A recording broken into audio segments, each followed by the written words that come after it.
सो hey everyone, आप लोग का बहुत-बहुत स्वागत है हमारे YouTube channel study point drama में। तो गाइस आप लोगों के लिए मैं आरआरबी एनटीपीसी 2024 का जीके जीएस का प्रीवियस ईयर सेट लेकर आई हूँ जो आप सभी स्टूडेंट के लिए बहुत ज़्यादा इंपॉर्टेंट होने वाला है। तो आप सभी स्टूडेंट से यही रिक्वेस्ट है कि प्लीज़ वीडियो को अंत तक ज़रूर देखें एंड कोशिश करिए नोट बनाने का, और जितना शॉर्ट तरीके से हो सके चीज़ों को नोट करिए, क्योंकि इसमें मैं सारी चीज़ों को क्लियर आउट करूँगी गाइस। तो प्लीज़ आप लोग नोट ज़रूर बनाइए और रिवीजन करिए। उससे भी ज़्यादा ज़रूरी चीज़ होता है, जितना ज़्यादा आप रिवीजन करेंगे आपकी चीज़ें उतना ही ज़्यादा क्लियर आउट होगी, जो कि आपको एग्जाम में बहुत ज़्यादा हेल्प करेगा गाइस। तो प्लीज़ आप लोग नोट बनाइए एंड रिवीजन करिए। किसी भी एग्जाम में सिलेक्शन के लिए रिवीजन जो है वो बहुत ज़रूरी चीज़ होती है।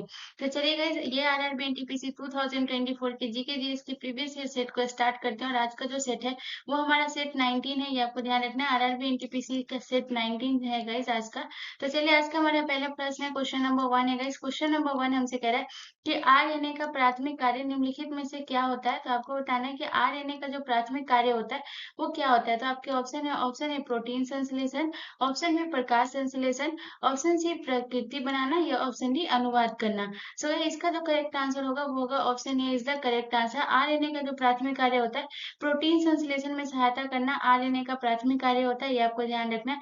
उसके बाद अगर हम बात करते हैं कि आरएनए का जो है ये फुल फॉर्म क्या होता है गाइस, तो ये आपको ध्यान रखना है कि आरएनए का फुल फॉर्म जो होता है वो राइबो न्यूक्लिक एसिड होता है, ये आपको ध्यान रखना है। आरएनए का फुल फॉर्म क्या होता है गाइस, तो ये आपको ध्यान रखना है कि इसका जो है राइबो न्यूक्लिक एसिड, ये आपको ध्यान रखना है गाइस। ये बहुत इंपॉर्टेंट है, इसको ध्यान रखिएगा गाइस कि इसका फुल फॉर्म क्या होता है, ये पूछता ही है गाइस। तो आपको याद रखना है राइबो न्यूक्लिक एसिड जो है इसका फुल फॉर्म होता है, ये आपको ध्यान रखना है। उसके बाद आपको याद रखना है गाइस, इसके बाद जो है सबसे इंपॉर्टेंट चीज है आरएनए जो है ये कितने प्रकार के होते हैं गाइस, तो इसका आपको आपको याद रखना है कि ये जो है ये 3 प्रकार के होते हैं। दूसरा पॉइंट आपको ये याद रखना है कि आरएनए जो है ये कितने प्रकार के होते हैं गाइस। तो दूसरा पॉइंट आपको याद रखना है कि आरएनए जो होते हैं वो 3 प्रकार के होते हैं, और वो कौन-कौन से प्रकार है गाइस। तो सबसे पहले अगर हम बात करें तो जो है आरएनए का पहला प्रकार है जो कि है जिसे हम जानते हैं एमआरएनए से, ठीक है। ये पहला प्रकार है, ये आपको ध्यान रखना है। उसका दूसरा जो है ये आपका कौन सा है गाइस, तो दूसरा है आपका टीआरएनए। दूसरा आपका कौन सा प्रकार है गाइस आरएनए का, तो दूसरा आपको याद रखना है टीआरएनए। और तीसरा जो है आपको कौन सा याद रखना है गाइस, आरएनए, ठीक है। ये जो है आरएनए के जो है ये 3 प्रकार है जिसका अलग-अलग कार्य। जैसे कि अगर हम बात करें एमआरएनए का गाइस, तो एमआरएनए क्या करता है गाइस, ये जो है ना मैसेंजर का काम करता है, ठीक है। ये किसका काम करता है गाइस, ये मैसेंजर का काम करता है। आपको ध्यान रखना है कि ये किसका काम करता है। तो सबसे पहले आपको ध्यान रखना है कि ये मैसेंजर का काम करता है। और ये मैसेंजर का काम कैसे करता है गाइस, तो आपको ध्यान रखना है कि ये मैसेंजर का काम इसलिए करता है क्योंकि ये जीन की जो जानकारी है ना ये राइबोसोम तक ले जाता है। ये जो है ये एमआरएनए का काम होता है। ये क्या करता है गाइस, ये जो है जीन की जानकारी को ये जीन की जानकारी को कहाँ तक ले जाता है गाइस, ये आपको ध्यान रखना है राइबोसोम तक, ठीक है। तो ये बहुत इंपॉर्टेंट है, ये आपको ध्यान रखना है कि जीन की जानकारी राइबोसोम तक कौन ले जाता है गाइस, तो ये आपको ध्यान रखना है कि जीन की जानकारी जो राइबोसोम तक ले जाता है वो एमआरएनए ले जाता है, जो कि बहुत इंपॉर्टेंट पॉइंट है, इसको नोट कर लीजिएगा, ठीक है। राइबोसोम तक ले जाता है, ये आपको ध्यान रखना है। ये जो है ये किसका कार्य हो गया गाइस, ये एमआरएनए का कार्य हो गया, ये आपको ध्यान रखना है, ठीक है। उसके बाद अगर हम बात करते हैं टीआरएनए, यहाँ पे जगह नहीं है तो मैं यहाँ पे लिख रही हूँ गाइस। इसका जो है इसका कार्य क्या होता है गाइस, ये बहुत इंपॉर्टेंट है, इस सबको नोट करते हुए चलिएगा गाइस जितना भी लिखा रही हूँ। तो टीआरएनए का कार्य क्या होता है गाइस, इसमें आपको ध्यान रखना है टीआरएनए क्या करते हैं, ये अमीनो एसिड को जो है राइबोसोम तक ले जाता है। तो ये आपको ध्यान रखना है कि टीआरएनए का काम क्या होता है गाइस, ये अमीनो एसिड को राइबोसोम तक ले जाता है और फिर एमआरएनए में मिल जाता है, ठीक है। तो ये आपको ध्यान रखना है कि इसका कार्य क्या होता है गाइस, इसको नोट करते हुए चलिएगा गाइस। तो अमीनो एसिड को क्या करता है गाइस, ये राइबोसोम तक ले जाता है, पहले आपको ये याद रखना है। यानी कि जो आपको ध्यान रखना है एमआरएनए जो क्या करता था, ये जो है ये जीन को ले जाता था, ठीक है। और ये जो है ये किसको ले जाता है गाइस, ये आपको ध्यान रखना है, ये एमिनो एसिड को राइबोसोम तक ले जाता था। पहले आपको ये ध्यान रखना है ये ट्रांसफर का कार्य करता है, ठीक है। ट्रांसफर का कार्य करता है, ठीक है। ले जाता है, उसके बाद जो है ये किसमें मिला देता है गाइस, तो उसके बाद आपको ध्यान रखना है ले जाता है, उसके बाद जो है एमआरएनए में जो है ये मिला करके प्रोटीन का निर्माण करता है, ठीक है। एमआरएनए में जो है ये मिल जाता है, उसके बाद ले जाता है, उसके बाद क्या होता है गाइस, एमआरएनए में मिल जाता है और उसके बाद किसका निर्माण करता है गाइस, तो आपको ध्यान रखना है कि उसके बाद जो है ये प्रोटीन का निर्माण करता है। तो यहाँ पे जितना भी पॉइंट लिखा रही हूँ गाइस बहुत इंपॉर्टेंट है, तभी मैं दिखाई हूँ। प्रोटीन का निर्माण करता है, ये जो है ये बहुत इंपॉर्टेंट है। कभी-कभी आपको कथन के साथ दे देता है और कभी-कभी जो है आपको ऐसे ही देगा, तो ये बहुत इंपॉर्टेंट है, इसको नोट कर लीजिएगा। ये mRNA का क्या कार्य होता है और tRNA का क्या कार्य होता है, ये दोनों बहुत इंपॉर्टेंट है। जो कि RNA जो होता है वो क्या होता है, ये राइबोसोम का एक महत्वपूर्ण घटक होता है, जो कि क्या करता है, ये प्रोटीन संश्लेषण में सहायता करता है। तो ये इंपॉर्टेंट है, बट ये आपको ध्यान रखना है कि प्रोटीन संश्लेषण में सहायता करता है। लेकिन आपको अगर बोले कि मैसेंजर का काम कौन करता है या ट्रांसफर का काम कौन करता है, तो ये आपको ध्यान रखना है, बहुत इंपॉर्टेंट है, ठीक है। उसके बाद गाइस आपको एक पॉइंट और नोट करना है, जो कि बहुत ज्यादा इंपॉर्टेंट है। आपको अगला पॉइंट ये नोट करना है कि जो आरएनए में जो है ये क्या होता है गाइस, आरएनए में 4 मुख्य नाइट्रोजन बेस होते हैं, ये आपको ध्यान रखना है। आरएनए में क्या होता है गाइस, यहाँ पे आपको ध्यान रखना है कि आरएनए में क्या होता है, इसमें जो है 4 जो है नाइट्रोजन बेस होती है, ये आपको ध्यान रखना है। क्या होता है गाइस, तो ये आपको ध्यान रखना है कि इसमें जो है कितना होता है गाइस, ये आपको ध्यान रखना है कि इसमें 4 जो है नाइट्रोजन बेस होते हैं। किसमें होते हैं गाइस, ये आपको ध्यान रखना है, इसमें 4 नाइट्रोजन बेस होते हैं। किसमें होते हैं गाइस, ये आपको ध्यान रखना है, ये आरएनए में होते हैं, ठीक है। 4 नाइट्रोजन बेस किसमें होते हैं गाइस, तो ये आपको ध्यान रखना है कि इसमें 4 नाइट्रोजन बेस होते हैं, जो कि आरएनए में होते हैं, ठीक है। यहाँ से आपको इतना चीज नोट कर लेना है। चलिए नेक्स्ट क्वेश्चन की तरफ। अगला क्वेश्चन हमारा क्वेश्चन नंबर 2 है गाइस। क्वेश्चन नंबर 2 हमसे कह रहे हैं कि संपूर्ण भारत में कितने प्रतिशत भूभाग पर पठार का विस्तार पाया जाता है। तो आपको बताना है कि संपूर्ण भारत में जो है वो कितने प्रतिशत भाग पर जो है, ये आपको बताना है कि पठार का जो है विस्तार पाया गया। तो आपके ऑप्शन है 29.3%, ऑप्शन बी 43%, ऑप्शन सी 2.4% या ऑप्शन डी 27.7%। सो इसका जो करेक्ट आंसर हो जाएगा वो हो जाएगा option D is the correct answer. संपूर्ण भारत के जो है 27.7% पे जो है ये किसका विस्तार है गाइस, ये आपको ध्यान रखना है। ये जो है ये आपको ध्यान रखना है, ये पठार का विस्तार है, ठीक है। उसके बाद अगर हम बात करते हैं 29.3, तो ये संपूर्ण भारत के कितने जो है ये भाग पर जो है 29.3% है गाइस। पर्वत और पहाड़ियों का जो विस्तार है गाइस, ये आपको ध्यान रखना है, ये कितना है गाइस, 29.3% भाग पर जो है, यानी कि भूभाग के 29.3% पे जो है ये किसका विस्तार है गाइस, पर्वत और पहाड़ियों का विस्तार है, ठीक है। तो ये भी आपको ध्यान रखना है, जरूरी नहीं है आपसे पठार पूछेगा, तो ये भी आपको ध्यान रखना है। पर्वत और पहाड़ियों का विस्तार जो है ये कितना है गाइस, ये आपको ध्यान रखना है। तो पर्वत और पहाड़ियों का विस्तार जो है वो संपूर्ण भारत की कितने प्रतिशत भाग पर है गाइस, तो पर्वत और पहाड़ियों का जो है वो 29.3%, ठीक है। तो ये आपको ध्यान रखना है, पर्वत और पहाड़ियों का विस्तार जो है ये कितना है गाइस, ये आपको ध्यान रखना है, ये है 29.3%, ठीक है। उसके बाद बात करते हैं गाइस मैदान का विस्तार। मैदान संपूर्ण भारत के जो है कितने प्रतिशत, यानी कि 43% भूभाग पे जो है किसका विस्तार है गाइस, ये आपको ध्यान रखना है। ये जो है 43% भाग पर जो है ये किसका विस्तार है गाइस, ये आपको ध्यान रखना है कि इसमें जो है ये मैदान का विस्तार है, ठीक है। तो दूसरा पॉइंट आपको ये याद रखना है, कितना विस्तार है गाइस, ये आपको ध्यान रखना है, ये मैदान का विस्तार 43% है। उसके बाद अगर हम बात करें गाइस कि भारत का क्षेत्रफल जो है विश्व के कुल भौगोलिक क्षेत्रफल का कितना है गाइस, तो ये आपको ध्यान रखना है। भारत का क्षेत्रफल जो है वो विश्व के कुल भौगोलिक क्षेत्रफल का कितना है गाइस, तो ये है आपको ध्यान रखना है 2.4%, ये आपको ध्यान रखना है, ठीक है। तो यहाँ पे जो है ये आपको 2.4% से क्या याद रखना है, यानी कि कुल भौगोलिक क्षेत्रफल का, यानी विश्व के कुल भौगोलिक क्षेत्रफल, ये भारत का सबसे पहले आपको यहाँ पर लिखना है कि भारत का कुल जो है, भारत का कुल क्षेत्रफल जो है ये विश्व के कुल भौगोलिक क्षेत्रफल का कितना है गाइस, तो 2.4%।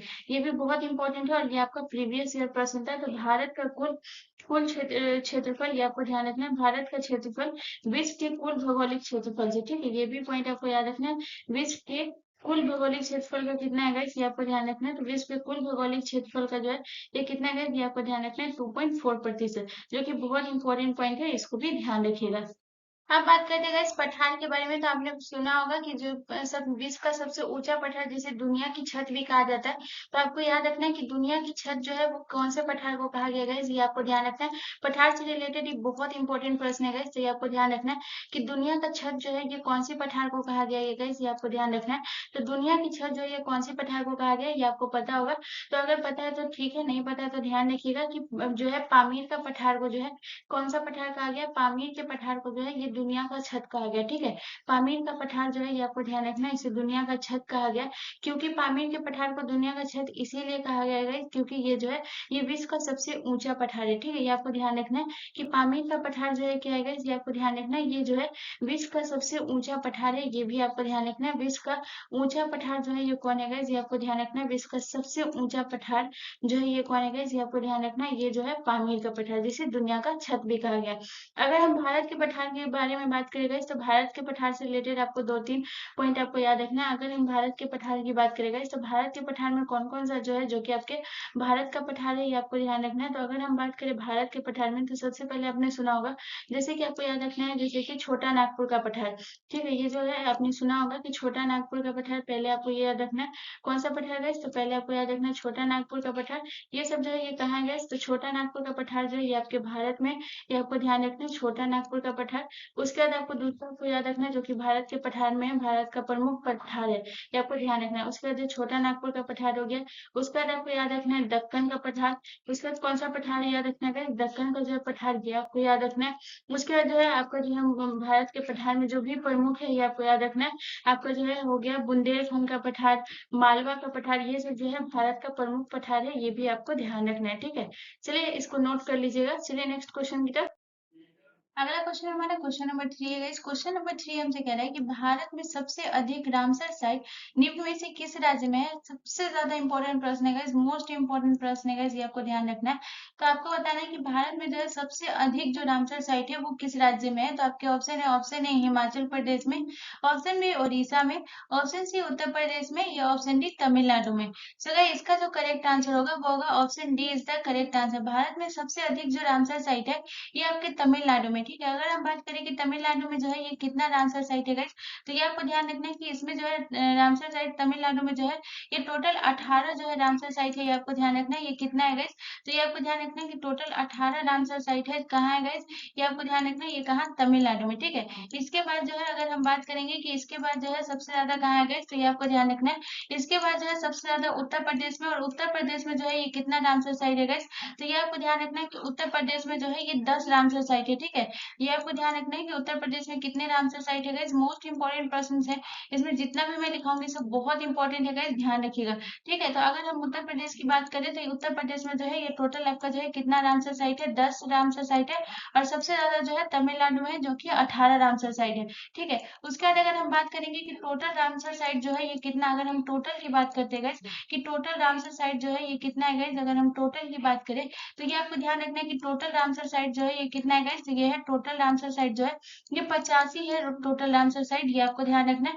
उसमें से जो है अगर हम बात करेंगे गाइस कि जो आपका 85वां रामसर साइट है वो कौन सा है गाइस, तो ये आपको ध्यान रखना है कि इसमें जो है आपका 85वां रामसर साइट जो है ये कौन सा है गाइस, तो तवा जलाशय। तवा जलाशय जो है ये आपका 85वां रामसर साइट है, ये आपको ध्यान रखना है। तवा जलाशय जो है ये कहना है गाइस, ये आपको ध्यान रखना है। तवा जलाशय जो है ये आपका 85वां जो है जलाशय, ये आपको ध्यान रखना है। तवा जलाशय जो है ये आपका सबसे नवीनतम जलाशय, ये आपको ध्यान रखना है, जिसे रामसर साइट घोषित किया गया है, ये आपको ध्यान रखना है। ये कौन सा है? ये 85वां जो है ये रामसर साइट है, ठीक है? ये आपको ध्यान रखना है। ये कौन सा है गाइस? तो 85वां रामसर साइट कौन सा है गाइस, ये आपको ध्यान रखना है। ये है तवा जलाशय, ठीक है? ये भी आपको नोट कर लेना गाइस, बहुत इंपॉर्टेंट है। जितना भी आपको लिखा है सब बहुत इंपॉर्टेंट है, ये आपको ध्यान रखना है। तवा जलाशय जो है ये 85वां रामसर साइट है, ये आपको ध्यान रखना है। अब बात करते हैं गाइस कि तवा जलाशय जो है ये किस राज्य में गाइस, तो ये आपको ध्यान रखना है कि तवा जलाशय जो है ये आपका मध्य प्रदेश में, ये आपको ध्यान रखना है कि तवा जलाशय जो है ये किस राज्य में गाइस, ये आपको ध्यान रखना है। तवा जलाशय जो है ये आपका मध्य प्रदेश में, ठीक है? जो कि आपका 85वां जो है रामसर साइट है। उसके बाद अगर बात करेंगे गाइस सबसे इंपॉर्टेंट पॉइंट यहाँ पे जो है जो कि मैं दिखाने वाली हूँ, ये आपको ध्यान रखना है।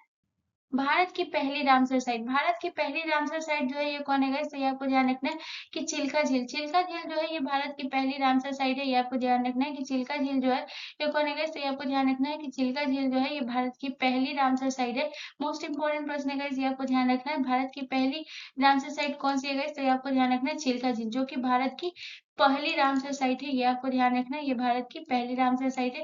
और अगर बात करते हैं गाइस कि ये जो है अगर हम बात करेंगे कि ये कहाँ पे गाइस, तो ये आपको ध्यान रखना है ये जो है ये आपका कहाँ है गाइस, ये आपको ध्यान रखना है ओडिशा में, ठीक है? तो पहली रामसर साइट कौन है गाइस, तो ये आपको ध्यान रखना है कि ये चिल्का झील जो है जो कि पहली रामसर साइट है भारत की, और ये कहाँ है गाइस, तो ये आपको ध्यान रखना है ये ओडिशा में, ठीक है? ये आपको ध्यान रखना है ये किस राज्य में गाइस, तो ये आपको याद रखना है कि ये ओडिशा में, ठीक है? उसके बाद अगर हम बात करते हैं गाइस जो आपका जो है हिमाचल प्रदेश में, हिमाचल प्रदेश भी बहुत इंपॉर्टेंट है, यहाँ से आपको ध्यान रखना है। हिमाचल प्रदेश में जो है यहाँ पे सबसे छोटी रामसर साइट जो है ये कौन सी है गाइस, तो जो सबसे छोटी रामसर साइट जो है ये कौन सी है गाइस, ये आपको ध्यान रखना है। तो सबसे छोटी रामसर साइट जो है रेणुका है, ठीक है। तो छोटी रामसर साइट कौन है गाइस, ये आपको ध्यान रखना है।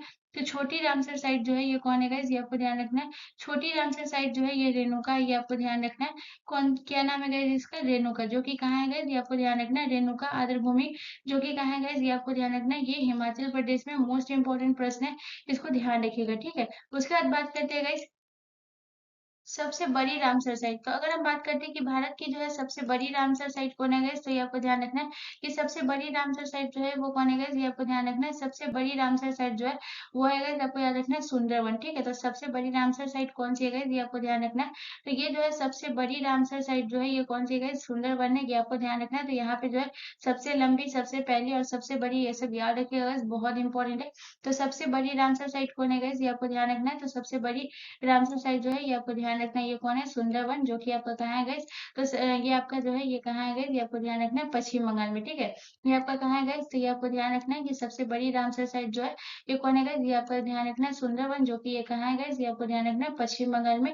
ये भी आपको नोट कर लेना है, ठीक है। चलिए नेक्स्ट क्वेश्चन की तरफ। अगला क्वेश्चन हमारा क्वेश्चन नंबर 4 है गाइस। क्वेश्चन नंबर 4 कह रहा है कि निम्न में से मनुष्य में कुल कितने क्रोमोसोम होते हैं।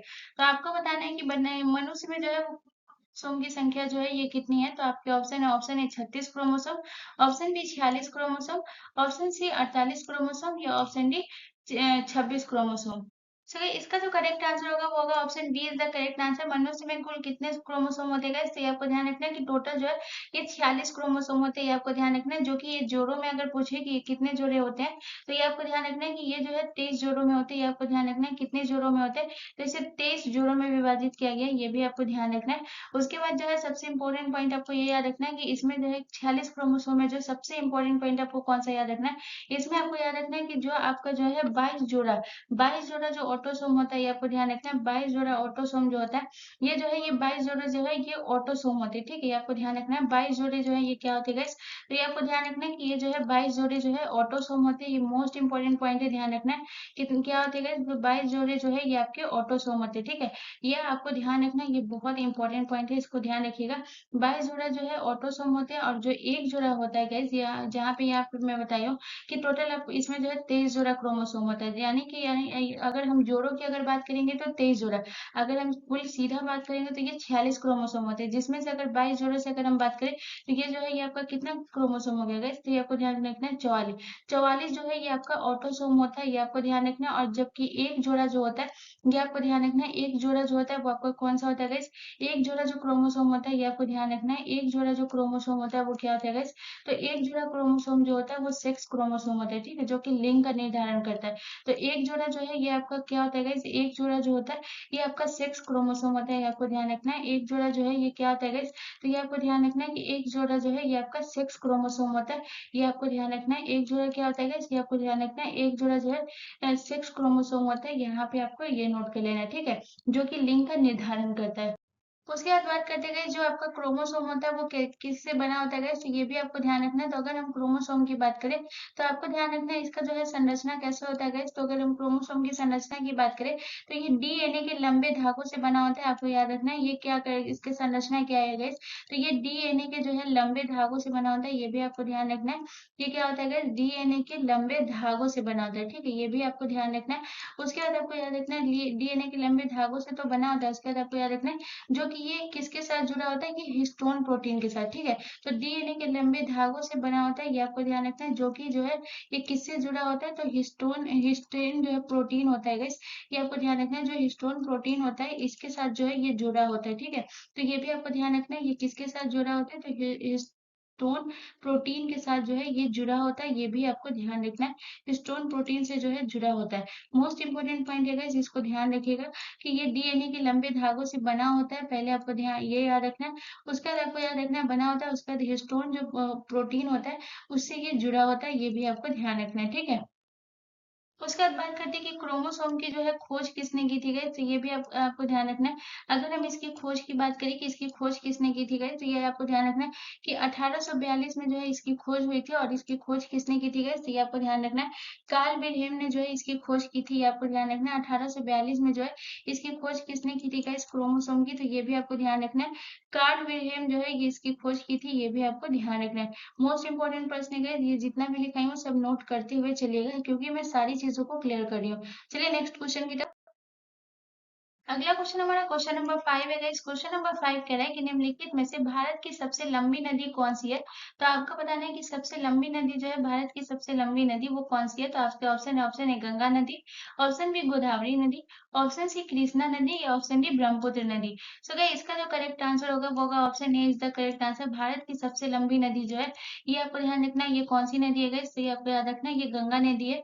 उसके बाद जो हम सबसे पहले गंगा नदी की उद्गम की बात करते हैं, ठीक है। तो गंगा नदी का जो है उद्गम कहाँ से होता है गाइस, ये आपको ध्यान रखना है। तो गंगा नदी का जो उद्गम होता है ये आपको ध्यान रखना है कि गंगोत्री ग्लेशियर से होता है इसका उद्गम, ठीक है। बहुत इंपॉर्टेंट पॉइंट है, ये आपको ध्यान रखना है कि गंगोत्री ग्लेशियर से जो है किस नदी का उद्गम होता है। तो ये आपको ध्यान रखना है कि गंगोत्री ग्लेशियर से जो है ये गंगा नदी का उद्गम होता है। ये आपको ध्यान रखना है, ये बहुत इंपॉर्टेंट है, ठीक है। उसके बाद जो है हम इसकी बात करेंगे गाइस कि ये तो भारत की सबसे लंबी नदी है। अगर हम इसकी कुल लंबाई की बात करें कि जो गंगा नदी की जो है ये कुल लंबाई कितनी है, अगर आपसे लंबाई पूछ दे गाइस, तो ये भी आपको ध्यान रखना है कि गंगा नदी की जो है वो कुल लंबाई कितनी है गाइस। तो ये आपको ध्यान रखना है 2525 किलोमीटर, ठीक है। तो इसकी कुल लंबाई कितनी है गाइस, 2525 किलोमीटर, ठीक है। ये आपको ध्यान रखना है कि इसकी कुल लंबाई कितनी है, 2525 किलोमीटर, ठीक है। इसकी कुल लंबाई है गंगा नदी की, ठीक है। दूसरा पॉइंट आपको ये याद रखना है। उसके बाद अगर हम बात करते हैं तीसरा पॉइंट, तो गंगा नदी से जो है हमें तीसरा पॉइंट कौन सा याद रखना है, अगर हम बात करें तो ये जो है ये आपको ये याद रखना है कि इसकी जो है प्रमुख सहायक नदी कौन सी है, ठीक है। तो अगर हम इसकी सहायक नदी की बात करें, गंगा की सहायक नदी जो है ये कौन कौन सी है, तो ये भी बहुत इंपॉर्टेंट है guys, जिसमें से पूछ देता है कि निम्नलिखित में से कौन है जो गंगा की सहायक नदी। तो आपको पता होना चाहिए कि गंगा की सहायक नदी जो है कौन कौन सी गंगा की सहायक नदी है। तो सबसे पहले आपको याद रखना है यमुना नदी। यमुना नदी जो है ये कौन क्या है guys, ये आपको ध्यान रखना है यमुना जो है ये गंगा की सहायक नदी है। उसके बाद आपको याद रखना है गाइस गोमती नदी। गोमती भी जो है ये गंगा की सहायक नदी है, ये भी आपको ध्यान रखना है। उसके बाद जो है गोमती के बाद आपको याद रखना है कौन सी नदी हो गई, कोसी नदी। कोसी नदी भी जो है गाइस ये आपको ध्यान रखना है कि ये जो है ये कौन सी हो गई, सहायक नदी जो है ये गंगा की हो गई। उसके बाद मैंने आपको कल भी पढ़ाया था कि कर्मनासा जो है ये किसकी सहायक नदी, जो कि गंगा की है। कैसे सहायक नदी हुई, क्योंकि सोन की सहायक नदी कर्मनासा नदी, और जो है कर्मनासा जो है ये किसकी सहायक नदी थी, सोन की जो है सहायक नदी कौन सी है, कर्मनासा, ये आपको ध्यान रखना। और सोन जो है ये किसकी है, ये गंगा की है। तो ये भी आपको मैं कल समझाई थी, जो कि हमारा RRB NTPC का जो है 18 सेट था उसमें। उसके बाद आपको याद रखना है घाघरा। घाघरा नदी भी जो है ये क्या है guys, ये आपको ध्यान रखना है। घाघरा नदी भी जो है ये गंगा की सहायक नदी है, ठीक है। ये जो है यहाँ से आपको गंगा से रिलेटेड और पॉइंट, एक और पॉइंट याद रखना है।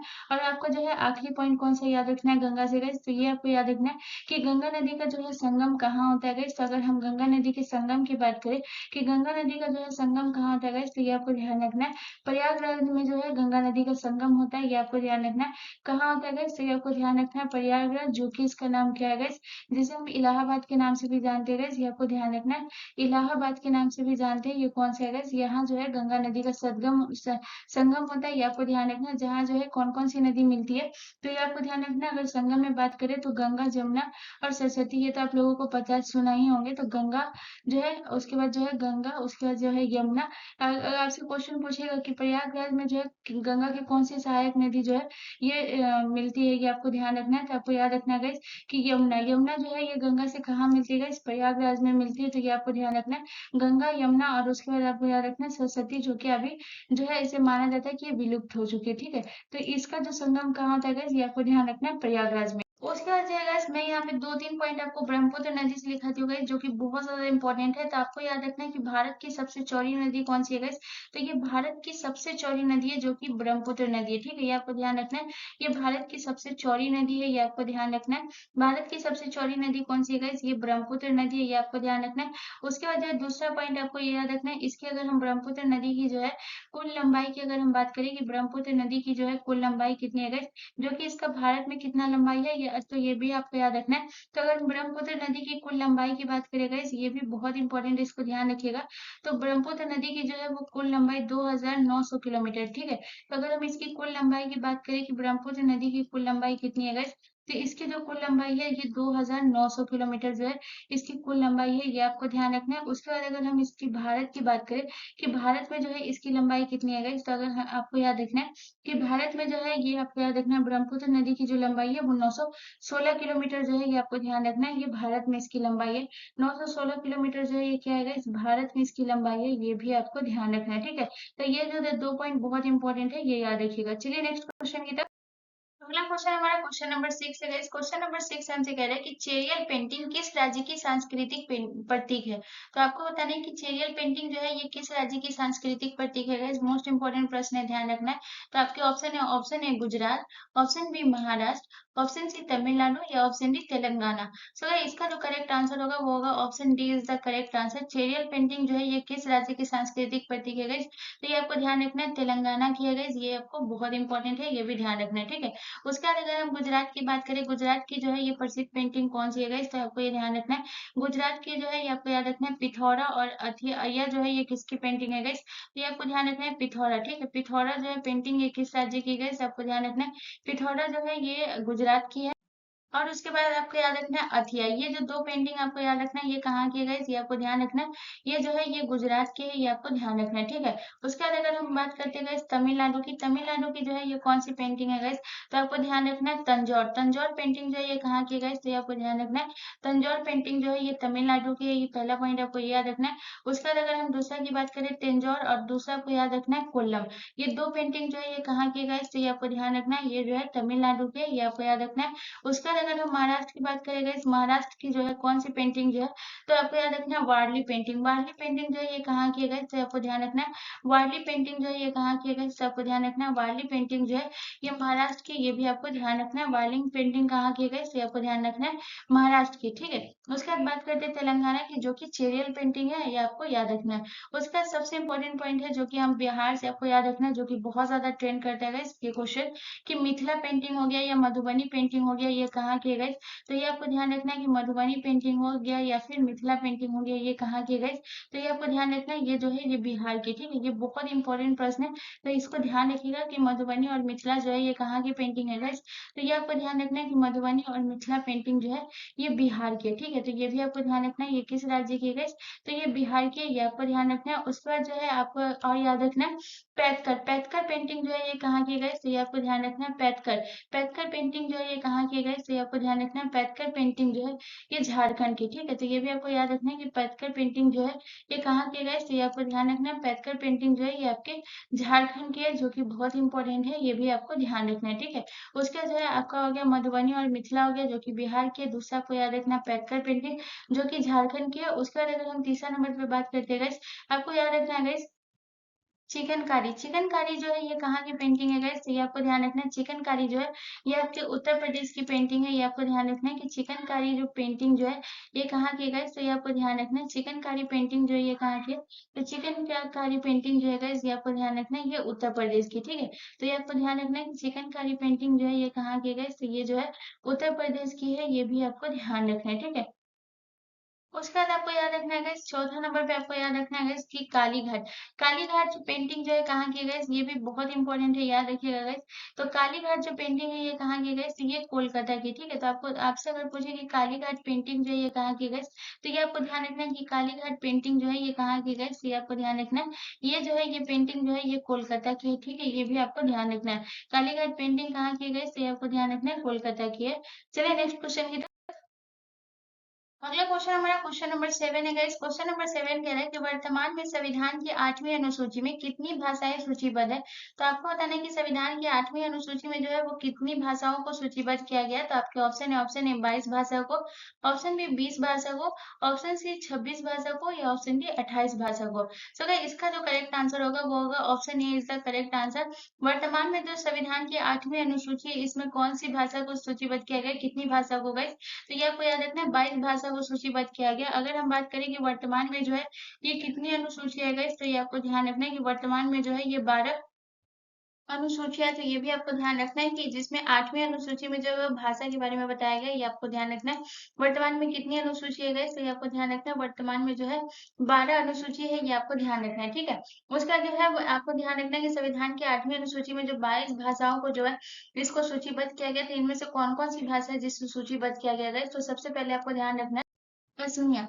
पहला कौन-सा भाषा है गाइस? तो ये आपको ध्यान रखना है। पहला जो आपको याद रखना है ये है असमिया हो गया, जिसे सूचीबद्ध किया गया है, जो संविधान की 8वीं अनुसूची में। उसके बाद दूसरा आपको याद रखना है, दूसरा कौन-सा भाषा हो गया गाइस? दूसरा हो गया बंगाली हो गया। दूसरा कौन-सा भाषा हो गया गाइस? तो दूसरा हो गया आपका बंगाली। तीसरा आपको याद रखना है, तीसरा कौन-सा भाषा हो गया गाइस? तीसरा आपको याद रखना है गुजराती। तीसरा आपका कौन-सा भाषा हो गया गाइस? तीसरा आपको याद रखना है गुजराती, ठीक है? उसके बाद अगर हम चौथी भाषा की बात करें, चौथा जो है वो कौन-सी भाषा है गाइस? तो गुजराती के बाद आपको याद रखना है हिंदी। चौथी भाषा कौन-सी हो गई गाइस? तो ये आपको याद रखना है हिंदी हो गई। उसके बाद 5वाँ पे आपको याद रखना है कौन-सी भाषा हो गई गाइस? 5वाँ में हो गया उर्दू, ठीक है? उसके बाद आपको जो है 5वाँ हो गया। छठा जो है वो कौन-सी भाषा है गाइस? छठा आपको याद रखना है उर्दू हो गया। उसके बाद आपको याद रखना है कन्नड़ हो गया। ये जो है ये सारी भाषाओं को जो है जो है आपके 8वीं अनुसूची में जो है इसे सूचीबद्ध किया गया है, ये भी आपको ध्यान रखना है, ठीक है? उसका जो है 7वाँ जो है आपकी कौन-सी भाषा हो गई गाइस? जिसमें हो गई कोंकणी। जिसमें जो है आपको याद रखना है ये सारी भाषा जो है आपको याद होना चाहिए कि कौन-कौन सी भाषा को जो है 8वीं अनुसूची में जो है इसका उल्लेख किया गया है, ठीक है? यानी कि इसे मान्यता प्राप्त है। तो कोंकणी हो गया, उसके बाद जो है आपका 8वाँ के बाद आपका 9वाँ हो गया। 9वाँ आपको कौन-सा भाषा हो गया गाइस? 9वाँ आपको याद रखना है मलयालम हो गया। 9वाँ कौन-सा हो गया गाइस? तो 9वाँ आपको याद रखना है मलयालम हो गया। उसके बाद अगर हम 10वाँ की बात करें, 10वाँ जो है ये आपकी कौन-सी भाषा हो गई गाइस? तो 10वाँ हो गया आपका जो हो गया सिंधी हो गया, ये आपको याद रखना है। 10वाँ जो है ये आपका कौन-सा भाषा हो गया? सिंधी हो गया।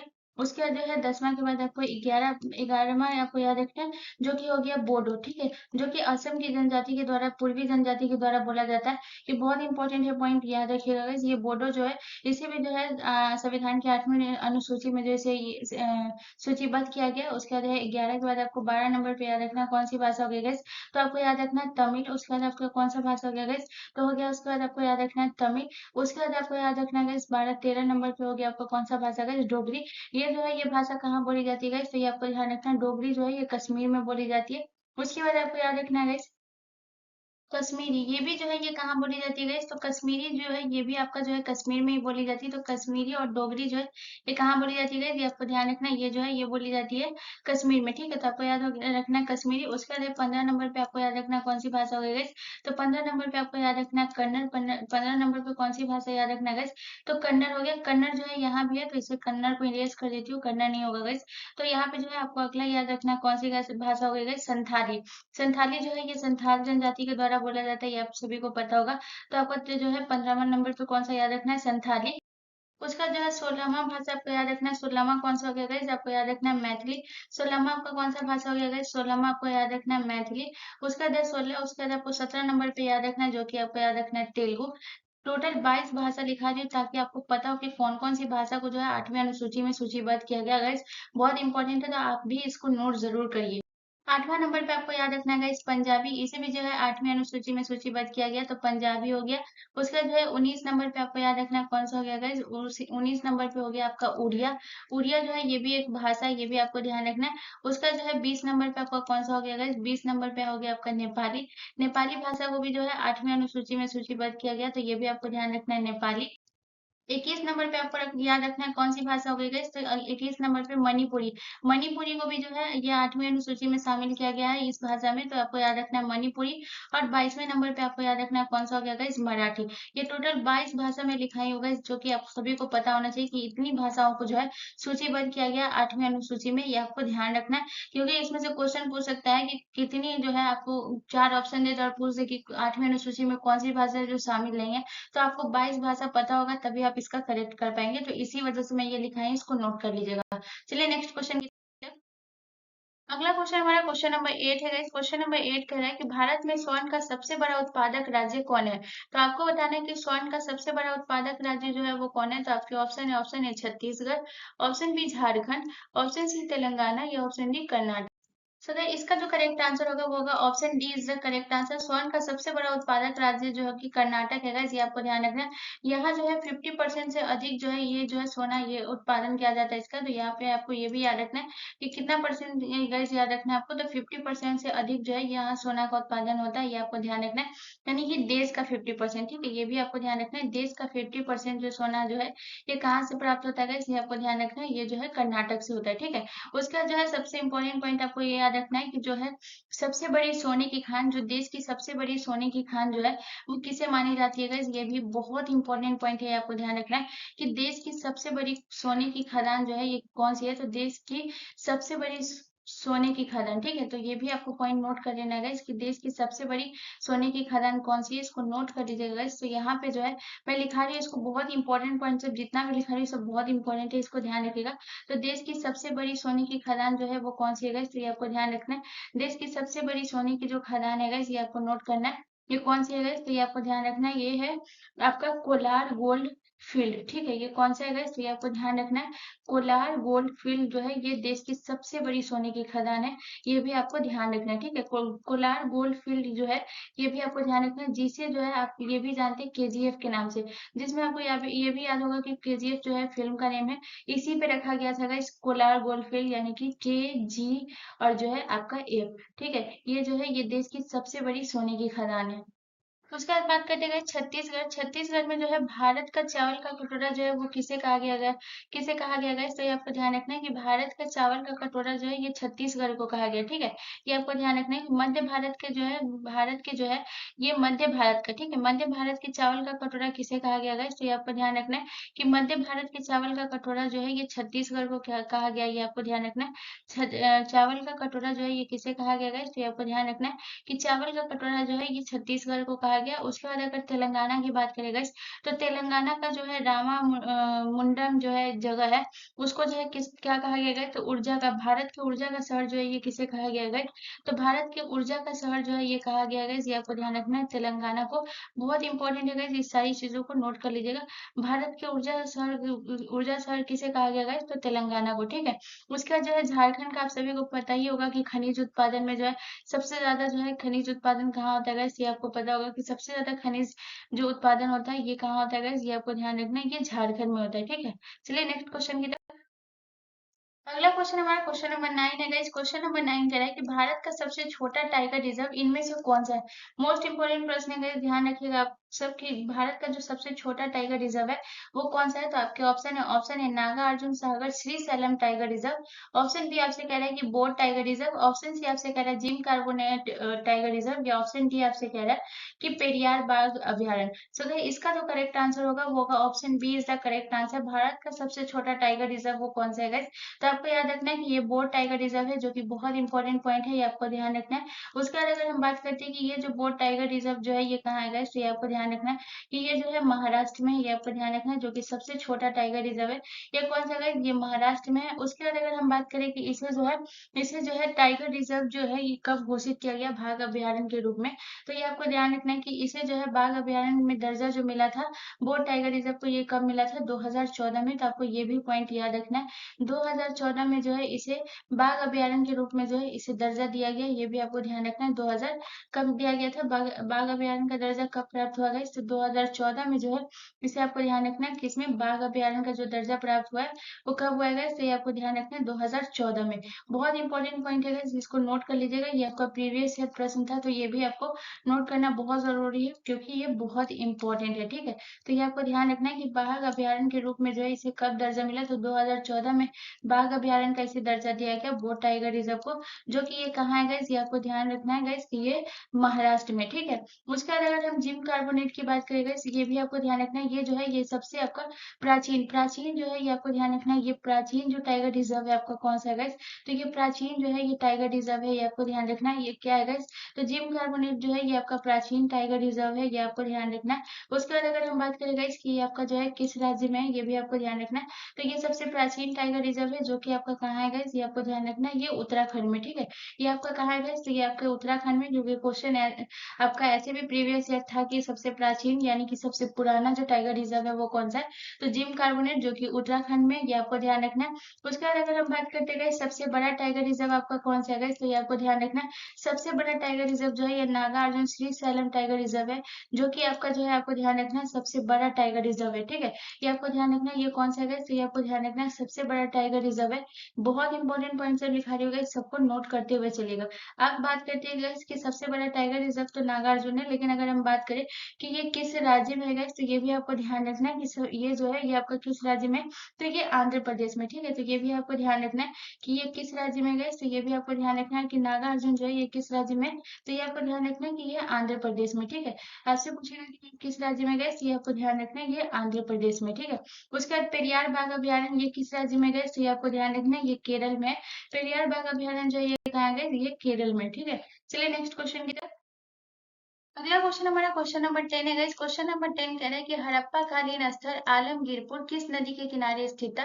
तो आपको बताना है कि आलमगीरपुर जो है हड़प्पा कालीन स्थल ये किस नदी के किनारे स्थित है। तो आपके ऑप्शन ए सिंधु नदी के किनारे, ऑप्शन बी सतलज नदी के किनारे, ऑप्शन सी हिंडन नदी के किनारे, या ऑप्शन डी दास्क नदी के किनारे। सो गाइस इसका जो करेक्ट आंसर होगा वो होगा option C is the correct answer. Alamgirpur जो है ये किस नदी के किनारे स्थित था, तो ये हिंडन नदी के किनारे स्थित है, ये आपको ध्यान रखना है। उसके बाद अगर हम बात करें कि आलमगीरपुर के जो है उत्खननकर्ता कौन है गाइस, तो ये आपको ध्यान रखना है कि आलमगीरपुर के जो है उत्खननकर्ता है, जो कि कौन है गाइस, तो सबसे पहले आपको यहाँ पे रखना है उत्खनन करता। ठीक है, जो कि आपको याद रखना है कि ये कौन है गाइस, तो ये आपको ध्यान रखना है कि उत्खनन करता जो है ये आपके यगदत्त जो है शर्मा जो है इसके उत्खनन करता है।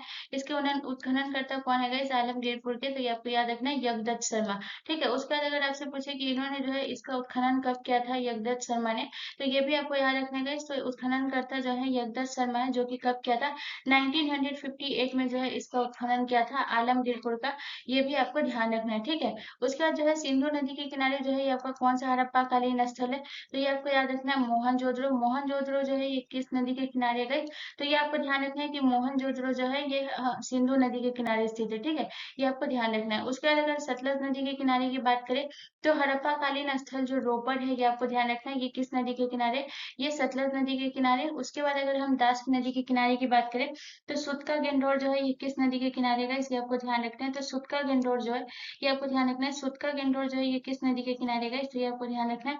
सुतका गेंडोर जो है ये आपका किस नदी के किनारे का, ये ध्यान रखिएगा दास नदी के किनारे। उसके बाद जो है यहाँ पे अगर हम बात करें उत्खनन करता की, तो जो मोहनजोदड़ो का जो उत्खनन करता है कौन है गाइस, ये आपको ध्यान रखना। अगर हम मोहनजोदड़ो के उत्खनन करता की बात करें गाइस, ये बहुत इंपॉर्टेंट है, ये सब नोट करते हुए चलेगा। तो मोहनजोदड़ो का जो उत्खनन करता था वो कौन था गाइस, तो ये आपको ध्यान रखना है। मोहनजोदड़ो के जो उत्खनन करता थे उनका नाम था गाइस, ये आपको याद रखना क्या था, तो उनका नाम था राखल दास बनर्जी, जो कि मोहनजोदड़ो के उत्खनन करता थे, ये आपको ध्यान रखना है। क्या नाम था गाइस, तो ये आपको याद रखना है राखल दास बनर्जी, जो कि जो है ये किसके उत्खनन करता है गाइस, ये आपको ध्यान रखना है, ये मोहनजोदड़ो के उत्खनन करता है, ये आपको ध्यान रखना है। ठीक है, उसके बाद रोपड़ के उत्खननकर्ता की बात करें गाइस, तो रोपड़ के जो है उत्खननकर्ता कौन है गाइस, तो यहाँ पे लिख लीजिएगा गाइस। तो अगर हम रोपड़ की बात करें तो रोपड़ का जो है ये कौन है गाइस, ये आपको ध्यान रखना है यगदत्त शर्मा। तो ये भी आपको याद रखना है कि यगदत्त शर्मा जो है ये आलमगीरपुर का भी, और इसका भी आपको याद रखना है ये किसका, रोपड़ का। ठीक है, तो ये दोनों जो है इन्होंने खोज किया था रोपड़ का, और उसके बाद आपको याद रखना है आलमगीरपुर का। ठीक है, चलिए नेक्स्ट क्वेश्चन। अगला क्वेश्चन हमारा क्वेश्चन नंबर 11 है गाइस। क्वेश्चन नंबर 11 कह रहा है कि इनमें से चाल का एसआई मात्रक क्या होगा। तो आपको बताना है चाल का जो है ये एसआई मात्रक क्या होगा। तो आपके ऑप्शन है, option A lumen, option B kilogram प्रति घन मीटर, ऑप्शन सी मोल, या ऑप्शन डी प्रति मीटर प्रति सेकेंड। सो गाइस इसका जो करेक्ट आंसर होगा वो होगा option D is the correct answer. Metre प्रति सेकेंड जो है ये किसका एसआई मात्रक है, चाल का है, जो कि ये आपका प्रीवियस ईयर क्वेश्चन था। तो मोस्ट इंपोर्टेंट प्रश्न है गाइस, ये आपको ध्यान रखना है कि चाल का एसआई मात्रक क्या है गाइस, तो मीटर प्रति सेकंड जो है ये चाल का एसआई मात्रक है, ये आपको ध्यान रखना है। उसके बाद जो है ये ल्यूमेन जो है ये किसका एसआई मात्रक है गाइस, तो ये आपको याद रखना है कि प्रकाश प्रवाह का, प्रकाश प्रवाह का जो है एसआई मात्रक क्या होता है गाइस, तो ये आपको ध्यान रखना है कि प्रकाश प्रवाह का जो है ये ल्यूमेन होता है, ये आपको ध्यान रखना है। प्रकाश प्रवाह का एसआई मात्रक क्या होता है गाइस, तो ये आपको ध्यान रखना है ल्यूमेन होता है। ठीक है, उसके बाद मोल का एसआई मात्रक की अगर हम बात करें तो मोल का जो है ये किसका एसआई मात्रक है गाइस, तो ये आपको ध्यान रखना है द्रव्यमान की मात्रा। ठीक है, तो मोल का जो है ये क्या होता है गाइस, ये आपको ध्यान रखना है द्रव्यमान की मात्रा। ये भी बहुत इंपॉर्टेंट है गाइस, इसको भी ध्यान ध्यान रखिएगा कि द्रव्यमान की मात्रा का एसआई मात्रक क्या होता है गाइस, मोल होता है, ठीक है। उसके बाद है किलोग्राम प्रति घन मीटर, ये किसका एसआई मात्रक है गाइस, तो ये द्रव्यमान घनत्व का एसआई मात्रक है। ये आपको ध्यान रखना है कि द्रव्यमान घनत्व का एसआई मात्रक जो है ये क्या होता है गाइस, तो द्रव्यमान घनत्व का जो एसआई मात्रक होता है वो होता है किलोग्राम प्रति घन मीटर, ये आपको ध्यान रखना है, ठीक है। चलिए नेक्स्ट क्वेश्चन की तरफ। अगला क्वेश्चन हमारा क्वेश्चन नंबर 12 है गाइस। क्वेश्चन नंबर 12 हमसे कह रहा है कि वायुमंडल की निम्नलिखित परतों में से किसमें रेडियो संचार संभव है, यानी कि वायुमंडल का जो है टोटल 5 परत है, जो कि मैं कल ही आपको पढ़ाई थी, जो कि इसमें से आपसे पूछ रहा है कि किस परत में जो है आपको बताना है कि रेडियो संचार जो है ये संभव है। तो आपके ऑप्शन है, ऑप्शन ए क्षोभ मंडल, ऑप्शन बी समताप मंडल, ऑप्शन सी आयन मंडल या ऑप्शन डी मध्य मंडल। सो गाइस इसका जो करेक्ट आंसर होगा वो होगा option C is the correct answer. Radio संचार जो संभव है ये आयन मंडल में। ये आयन मंडल जो है गाइस क्या करता है, ये रेडियल तरंग का जो है इसको आगे बढ़ाता है, जिससे कि आप जो है लंबी दूरी का पर जो है संचार संभव होता है। ये जो है ये आयन मंडल का काम होता है, ये आपको ध्यान रखना है, ठीक है। उसके बाद अगर हम आयन मंडल की बात करें कि कितना किलोमीटर जो है इसकी लंबाई होती है, तो ये आपको ध्यान रखना है। आयन मंडल जो है ये कितना किलोमीटर है गाइस, तो ये आपको ध्यान रखना है 81 से लेकर 800 किलोमीटर जो है ये आपको ध्यान रखना है। ये आयन मंडल की लंबाई है, ये आपको ध्यान रखना है, ठीक है। उसके बाद जो है मध्य मंडल की बात करें गाइस, मध्य मंडल का जो है ये कितना है गाइस, तो ये आपको ध्यान रखना है, ये जो है 51 से 80 किलोमीटर, ठीक है। मध्य मंडल जो है ये कितना है गाइस, तो ये आपको ध्यान रखना है 51 से 80 किलोमीटर जो है इसकी लंबाई है, जिसमें उल्काएं वगैरह जो है ये किसमें होता है गाइस, ये मध्य मंडल में होता है, ये आपको ध्यान रखना है। वायुयान वगैरह जो है ये किसमें उड़ता है गाइस, तो वायुयान वगैरह जो है समताप मंडल में उड़ता है, जो कि इसका जो है ये कितना है गाइस, तो 13 से 50 किलोमीटर है, ये आपको ध्यान रखना है। इसमें जो है क्या होता है गाइस, ये आपको ध्यान रखना है, इसमें जो है वायुयान वगैरह जो है ये किसमें उड़ते हैं, ये समताप मंडल में उड़ते हैं, ये भी आपको ध्यान रखना है। वायुयान वगैरह जो ये किसमें उड़ते गए, तो वायुयान वगैरह जो उड़ते हैं ये जो है समताप मंडल में उड़ते हैं, ये आपको ध्यान रखना है, क्योंकि इसमें समान ताप होता है, ठीक है। उसके बाद अगर क्षोभ मंडल की बात करें तो मौसम से संबंधित जितनी भी घटना होगी वो सब किसमें होती है गाइस, तो मौसम से संबंधित घटना जो है ये क्षोभ मंडल में होती है, ठीक है। तो ये आपको ध्यान रखना है कि मौसम से संबंधित घटना जो है ये किसमें होती है, बहुत इंपॉर्टेंट पॉइंट है, इसको ध्यान रखिएगा। तो मौसम से संबंधित घटना जो होती है ये क्षोभ मंडल में होती है, ठीक है, ये आपको ध्यान रखना है। उसके बाद अगर क्षोभ मंडल की जो है लंबाई की बात करें कि ये कितनी होती है गाइस, तो क्षोभ मंडल का आपको याद रखना है, ये जो होता है ये होता है, आपको याद रखना है 0 से लेकर के 12 किलोमीटर जो है इसकी लंबाई होती है। कभी कभी 13 किलोमीटर भी रहेगा, तो आपको कंफ्यूज नहीं होना, ये ध्यान रखिएगा, ठीक है। चलिए नेक्स्ट क्वेश्चन की तरफ। अगला क्वेश्चन हमारा क्वेश्चन नंबर 13 है गाइस। क्वेश्चन नंबर 13 कह रहा है कि हाइड्रोफाइट्स जो है निम्न में से क्या होते हैं, तो आपको बताना है कि हाइड्रोफाइट जो है होते हैं वो क्या होते हैं। तो आपके ऑप्शन है, ऑप्शन ए जलीय पौधे होते हैं, ऑप्शन बी समुद्री जीव होते हैं, ऑप्शन सी पादप रोग होते हैं, या ऑप्शन डी जड़ विहीन पौधा होता है। सो गाइस इसका जो करेक्ट आंसर होगा वो होगा option A is the correct answer. Hydrophyte जो है ये क्या होते हैं, ये जलीय पौधे होते हैं। तो ऑप्शन ए जो है ये हमारा करेक्ट आंसर हो जाएगा। चलिए नेक्स्ट क्वेश्चन की तरफ। अगला क्वेश्चन हमारा क्वेश्चन नंबर 14 है गाइस। क्वेश्चन नंबर 14 हमसे कह रहा है कि ट्रांसफार्मर में शॉर्ट सर्किट टेस्ट क्यों किया जाता है। तो आपको बताना है कि ट्रांसफार्मर में जो शॉर्ट सर्किट टेस्ट होता है वो क्यों किया जाता है। तो आपके ऑप्शन है, ऑप्शन ए आयरन लॉस ज्ञात करने के लिए, ऑप्शन बी कॉपर लॉस ज्ञात करने के लिए, option C eddy current loss ज्ञात करने के लिए, या ऑप्शन डी ए और बी दोनों। सो गाइस इसका जो करेक्ट आंसर होगा वो होगा option D is the correct answer. Iron loss और कॉपर लॉस जो है ये दोनों जो है टेस्ट किया जाता है। इसके जो शॉर्ट सर्किट जो होता है ये जो है टेस्ट क्यों किया जाता है, आयरन लॉस और कॉपर लॉस को ज्ञात करने के लिए, ठीक है। अगर आपको आयरन लॉस ऑप्शन में ना हो, अगर कॉपर लॉस हो तो ये भी करेक्ट हो जाएगा, अगर कॉपर लॉस ना हो आयरन लॉस हो तो ये भी करेक्ट आंसर हो जाएगा, ठीक है। उसका जो है सबसे इंपॉर्टेंट अगर हम बात करेंगे कि ट्रांसफार्मर का जो है ये मुख्य कार्य क्या होता है, मोस्ट इंपॉर्टेंट प्रश्न है guys, ये आपको कभी कभी कथन में क्वेश्चन दे देते हैं और कभी कभी जो है आपको बहुत इंपॉर्टेंट हो जाता है ये प्रश्न। कथन में वाला जो प्रश्न होता है उसमें लोग बहुत ज्यादा गलती कर देते हैं। तो आपको ध्यान रखना है कि ट्रांसफार्मर का जो है ये मुख्य कार्य जो होता है वो क्या होता है guys, इसमें जो है कूलिंग करना होता है और इंसुलेशन करना होता है, ठीक है। तो ये आपको ध्यान रखना है कि ये जो है ये क्या होता है कॉपर का, तो इंसुलेशन करना, इसे पहला आपको याद रखना है कि इंसुलेशन करना, उसका जो है दूसरा आपको याद रखना है कौन सा, जो है कूलिंग करना। इंसुलेशन करना और कूलिंग करना जो है इसका जो है मुख्य कार्य है, ये आपको ध्यान रखना है। इंसुलेशन करना और कूलिंग करना जो है ये किसका मुख्य कार्य है guys, ये आपको ध्यान रखना है कि ट्रांसफार्मर का जो है मुख्य कार्य है इंसुलेशन इंसुलेशन करना और कूलिंग करना, ठीक है। उसका जो है सबसे इंपॉर्टेंट पॉइंट जो है आपको एक और याद रखना है कि ट्रांसफार्मर जो है ये किस विद्युत धारा पे कार्य करता है, ये आपको ध्यान रखना है। ट्रांसफार्मर जो है ये किस विद्युत धारा पे कार्य करता है, ये भी लाइन आपको याद रखना है। तो ये प्रतिवर्ती धारा पे जो है ये काम करता है, ये भी आपको ध्यान रखना है कि ये किस पे काम करता है गाइस। तो ये आपको ध्यान रखना है कि ये जो है ये प्रतिवर्ती धारा पे जो है ये काम करता है, ये भी आपको ध्यान रखना है। ये बहुत इंपॉर्टेंट है, ये बहुत इंपॉर्टेंट है, सब लिखा रही जो गाइस, इस सबको नोट करते हुए चलिएगा कि प्रतिवर्ती धारा पे जो है ये आपका ट्रांसफार्मर काम करता है। ये कौन सी विद्युत धारा पे कार्य करता है, तो प्रतिवर्ती धारा विद्युत धारा पे जो है ये कार्य करता है। ये आपको ध्यान रखना है कि कौन सी विद्युत धारा पे, तो प्रत्यावर्ती धारा पे जो है ये काम करता है, ये भी आपको ध्यान रखना है। ठीक है, बहुत इंपॉर्टेंट है, ये भी आपको नोट कर लेना है गाइस। ठीक है, चलिए नेक्स्ट क्वेश्चन की तरफ। अगला क्वेश्चन हमारा क्वेश्चन नंबर 15 है। इस क्वेश्चन नंबर 15 कह रहे हैं कि निम्नलिखित में से कौन सा संसद का न्यायिक कार्य है। तो आपको बताना है कि संसद का न्यायिक कार्य जो है वो निम्नलिखित में से कौन सा है। तो आपके ऑप्शन है, ऑप्शन ए कह रहा है कि यह भारत के उच्च न्यायालय के न्यायाधीशों पर आरोप लगा सकता है। ऑप्शन बी आपसे कह रहा है कि राष्ट्रपति को अपने कार्यालय से बाहर कर सकता है। ऑप्शन सी आपसे कह रहा है कि यह सर्वोच्च न्यायालय के न्यायाधीशों पर आरोप लगा सकता है। या ऑप्शन डी उपरोक्त सभी।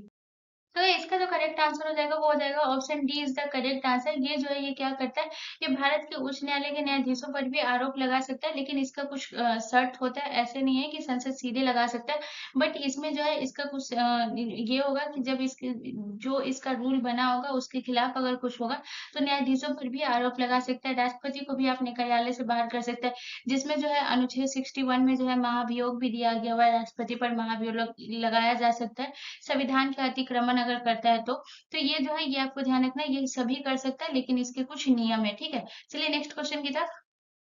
अगला क्वेश्चन हमारा क्वेश्चन नंबर 16 है। इस क्वेश्चन नंबर 16 हमसे कह रहा है कि संविधान के तहत मौलिक कर्तव्यों को शामिल किया गया। ये आपको बताना है कि मौलिक कर्तव्यों को जो शामिल किया गया वो किसमें किया गया। तो आपके ऑप्शन है अनुच्छेद 65 में, ऑप्शन बी अनुच्छेद 51 में, ऑप्शन सी अनुच्छेद 72 में, या ऑप्शन डी अनुच्छेद 351 में। तो इसका जो करेक्ट आंसर होगा वो होगा option B is the correct answer. मौलिक कर्तव्यों को जो शामिल किया गया वो अनुच्छेद 51A के तहत किया गया। अगर हम सबसे पहले बात करें कि मौलिक कर्तव्य जो है ये आपके कौन से भाग में है, अगर हम इसकी भाग की बात करेंगे तो मौलिक कर्तव्य जो है ये आपके भाग 4 में। ठीक है, भाग 3 में आपका मौलिक अधिकार है और भाग 4 में जो है ये आपका मौलिक कर्तव्य। सो गाइस अगर अनुच्छेद पूछेगा तो ये आपको याद रखना है अनुच्छेद 51 के में, और अगर भाग पूछेगा तो ये आपको याद रखना है कि भाग 4 के क में। ये आपको याद रखना है ये आपका मौलिक कर्तव्य है, ये आपको ध्यान रखना है। उसके बाद आपको याद रखना है गाइस कि ये जो है ये किस मतलब कि वर्तमान में जो है वो कितने जो है मौलिक कर्तव्य, ये आपको ध्यान रखना है। तो ये आपको ध्यान रखना है कि वर्तमान में जो है 11 जो है ये मौलिक कर्तव्य है, ये आपको ध्यान रखना है। 11 जो मौलिक कर्तव्य है ये अभी क्या गाइस आपको याद रखना है ये वर्तमान में। ठीक है, तो अब मौलिक कर्तव्य जो है ये आपको ध्यान रखना है ये वर्तमान में कितने हैं गाइस, बहुत इंपॉर्टेंट है याद रखना है। क्योंकि जब जो ये जोड़ा गया था गाइस ये आपको ध्यान रखना है, तब ये जो था ये कब कितना था गाइस, तो ये 10 था। ठीक है, ये आपको ध्यान रखना है कि जब इसे 1900 जो है आपको याद रखना 76 में जो है जब इसे जोड़ा गया था, ये आपको ध्यान रखना है 1976 में जो है जो आपका 42वां संविधान संशोधन हुआ था। 1976 में जो है 42वां संविधान संशोधन के तहत जो इसे जोड़ा गया था। 42वां संविधान संशोधन के तहत जो है ये किसे जोड़ा गया था, मौलिक कर्तव्य को जोड़ा गया था, ये आपको ध्यान रखना है। और ये जो है 42वां संविधान संशोधन जो है ये कब हुआ था गाइस, ये आपको ध्यान रखना है 1976 में। तो 42वां संविधान संशोधन के तहत जो है ये आपको याद रखना है सरदार स्वर्ण सिंह समिति की सिफारिश पे जो है मौलिक कर्तव्य को जोड़ा गया था। किस कौन सी समिति की सिफारिश पे, ये भी आपको ध्यान रखना है। तो ये आपको ध्यान रखना है सरदार स्वर्ण सिंह समिति की सिफारिश पे इसे जोड़ा गया था, ये भी आपको ध्यान रखना है। सरदार स्वर्ण सिंह समिति की सिफारिश पे जो है कि मौलिक कर्तव्य को जोड़ा गया था।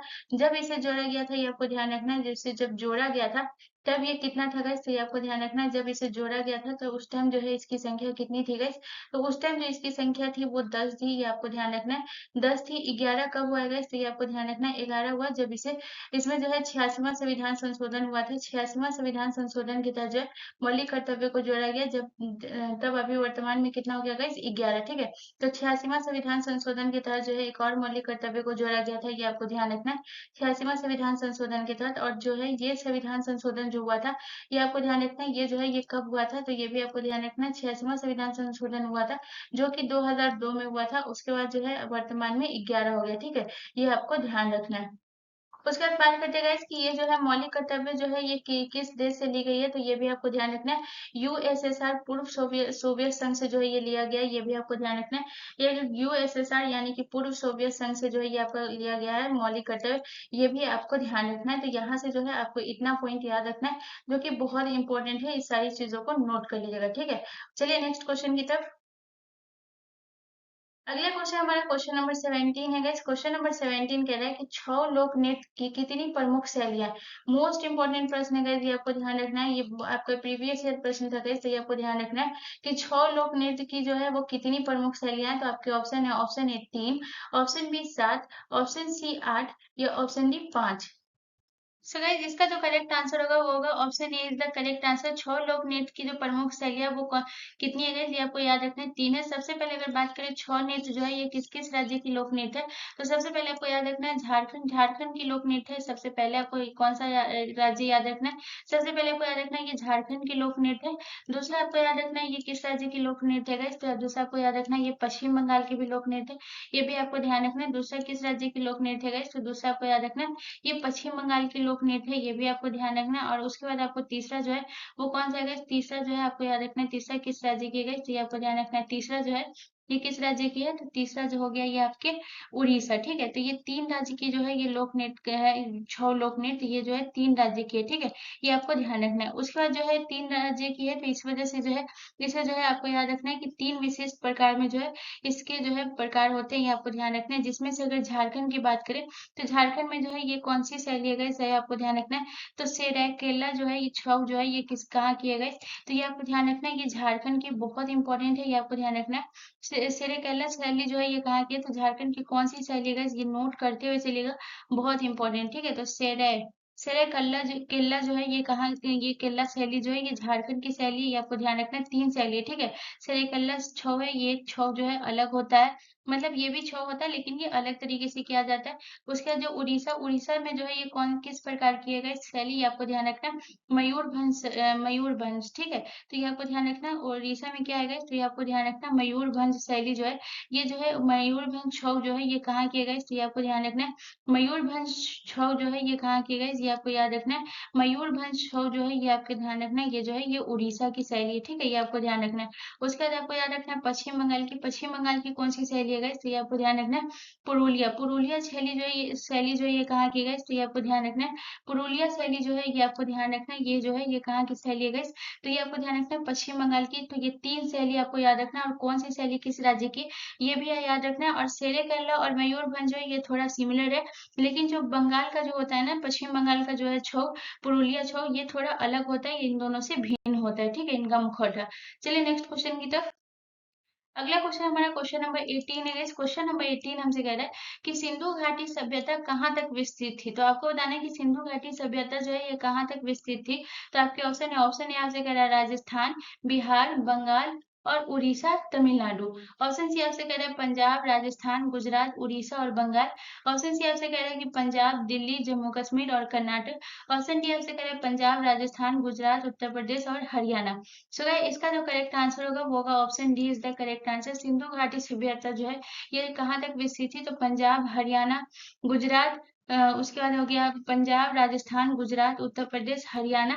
उसके बाद जो है 2 और है जो कि आपको याद रहेगा, अगर ऑप्शन में रहेगा तो आप कंफ्यूज नहीं होइएगा। तो 2 और कौन कौन सा जगह है जो कि आपको अगर यहाँ पे रहे तो आप कंफ्यूज नहीं होगा। तो दूसरा पहला आपको याद रखना है सिंध, और दूसरा आपको याद रखना है बलूचिस्तान। यहाँ तक जो है सिंधु सभ्यता जो है ये आपको ध्यान रखना है, ये जो है ये ये जो है ये क्या थी गाइस? तो ये आपको ध्यान रखना है बलूचिस्तान तक जो है ये विस्तृत थी, ये भी आपको ध्यान रखना है। चलिए नेक्स्ट क्वेश्चन की तरफ।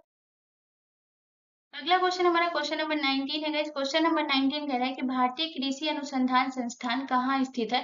तो आपको बताना है कि भारतीय कृषि अनुसंधान संस्थान जो है वो कहाँ स्थित है। तो आपके ऑप्शन है, option A Ranchi, option B Gandhinagar, option C Bengaluru या ऑप्शन डी नई दिल्ली। सर इसका जो करेक्ट आंसर होगा वो होगा option D is the correct answer. नई दिल्ली में जो है ये कृषि अनुसंधान संस्थान है, ये आपको ध्यान रखना है। उसके बाद अगर हम रांची की बात करें, रांची में जो है ये आपका कौन सा अनुसंधान है गाइस? तो ये आपको ध्यान रखना है रांची में जो है ये आपका लाह अनुसंधान संस्थान जो है ये कहाँ है गाइस? तो ये आपको ध्यान रखना है कि लाह अनुसंधान संस्थान जो है ये रांची में, और रांची कहाँ है गाइस? तो ये आपको ध्यान रखना है ये जो है ये आपका जो है ये कहाँ पड़ता है गाइस? ये आपको पता होगा लाह अनुसंधान संस्थान जो है ये आपके रांची में जो है ये कहाँ है? झारखंड में। ठीक है, तो ये भी आपको ध्यान रखना है कि ये कहाँ पड़ता है गाइस? गाइस रांची, तो ये भी आपको ध्यान रखना है कि रांची जो है ये कहाँ पड़ता है गाइस, ये आपके झारखंड में पड़ता है, ये भी आपको ध्यान रखना है। और यहाँ कौन सा है अनुसंधान है गाइस, तो ये आपको याद रखना है, ये आपका ला अनुसंधान। उसके बाद अगर हम गांधीनगर की बात करें, गांधीनगर में जो है ये आपका कौन सा अनुसंधान संस्थान है गाइस, तो गांधीनगर में जो है ये आपका कौन सा है गाइस, प्लाज्मा अनुसंधान। प्लाज्मा अनुसंधान संस्थान जो है ये कहाँ है गाइस, तो ये आपको ध्यान रखना है, प्लाज्मा अनुसंधान संस्थान जो है ये कहाँ है गाइस, तो ये आपको ध्यान रखना है, ये गांधीनगर में है। और गांधीनगर जो है ये कहाँ है गाइस, तो ये आपको पता होगा कि गांधीनगर जो है ये आपके गुजरात में, ठीक है। तो ये आपको ध्यान रखना है, यहाँ जो है गांधीनगर में कौन सा संस्थान है गाइस, तो ये आपको ध्यान रखना है, प्लाज्मा अनुसंधान संस्थान जो है ये आपके गांधीनगर में, जो कि गांधीनगर कहाँ पड़ता है गाइस, ये आपको ध्यान रखना है। ये जो है ये आपके गुजरात में पड़ता है, ये भी आपको ध्यान रखना है, क्योंकि गांधीनगर की जगह पे अगर गुजरात ऑप्शन में दे दे तो कंफ्यूज आपको नहीं होना है, ठीक है। उसके बाद अगर बात करते हैं बेंगलुरु में, ये जो है यहाँ कौन सा अनुसंधान है गाइस, तो रमन रमन अनुसंधान संस्थान जो है ये कहाँ है गाइस, तो ये आपको ध्यान रखना है, रमन अनुसंधान संस्थान जो है ये बेंगलुरु में है, ये भी आपको ध्यान रखना है। रमन अनुसंधान संस्थान जो है कहाँ है गाइस, तो ये आपको ध्यान रखना है, ये जो है ये बेंगलुरु में है। अगर बेंगलुरु की बात करें कि ये जो है ये किस राज्य में है, अगर राज्य की आपको बात करें तो गाइस ये आपको राज्य याद रखना है, ये कर्नाटक में, ठीक है। तो यहाँ से ये भी आपको याद रखना है, ये कहाँ है गाइस, तो ये है आपका कर्नाटक में, ये भी आपको ध्यान रखना है, ठीक है। चलिए नेक्स्ट क्वेश्चन की तरफ। अगला क्वेश्चन हमारा क्वेश्चन नंबर 20 है। क्वेश्चन नंबर 20 कह रहा है कि सरस्वती सम्मान का प्रथम प्राप्तकर्ता जो है वो कौन है, तो आपके ऑप्शन ऑप्शन है हरिवंश राय बच्चन, ऑप्शन बी रमाकांत रथ, ऑप्शन सी हरभजन सिंह, या ऑप्शन डी विजय तेंदुलकर। तो गाइस इसका जो करेक्ट आंसर होगा वो होगा option A is the correct answer. Saraswati सम्मान का जो प्रथम प्राप्त करता है वो हरिवंश राय बच्चन है, ये आपको ध्यान रखना है। अगर बात करें कि ये किस क्षेत्र में दिया जाता है तो गाइस तो ये आपको याद रखना है, ये किस क्षेत्र में दिया जाता है गाइस, तो ये आपको याद रखना है, ये साहित्य के क्षेत्र में दिया जाता है। ये किस क्षेत्र में दिया जाता है गाइस, तो ये आपको याद रखना है कि ये साहित्य के क्षेत्र में दिया जाता है, ये आपको ध्यान रखना है। उसके बाद अगर हम बात करेंगे कि इसकी जो है शुरुआत कब हुई थी, ये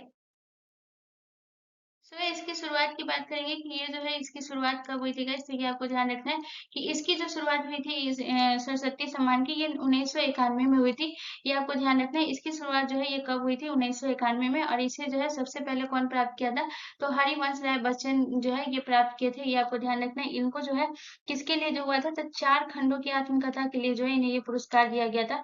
किन के लिए ये पुरस्कार दिया गया था गाइस, तो ये भी आपको नोट कर लेना है कि 4 खंड की जो आत्मकथा थी ना, उनके लिए ये पुरस्कार दिया गया था, ये भी आपको ध्यान रखना है। 4 खंडों की जो आत्मकथा थी, ये भी आपको ध्यान रखना है। 4 खंडों की आत्मकथा थी, उनके लिए जो है ये पुरस्कार इन्हें दिया गया, ये भी आपको ध्यान रखना है, ठीक है। तो गाइस आपका जो है आरआरबी एनटीपीसी 2024 का जीके जीएस का प्रीवियस ईयर सेट सेट जो हमारा 19 था, ये आपको ध्यान रखना है कौन सा सेट था, सेट 19 जो है वो आज का समाप्त होता है। और इस 20 क्वेश्चन में से आपको कितना क्वेश्चन करेक्ट था ये मुझे जरूर कमेंट करके बताइएगा। अगर आपको सेशन अच्छा लगा होगा तो प्लीज गाइस चैनल को जरूर सब्सक्राइब कर लीजिएगा एंड बेल आइकन पे जरूर क्लिक कर लीजिएगा। मिलते हैं नेक्स्ट वीडियो में गाइस, धन्यवाद।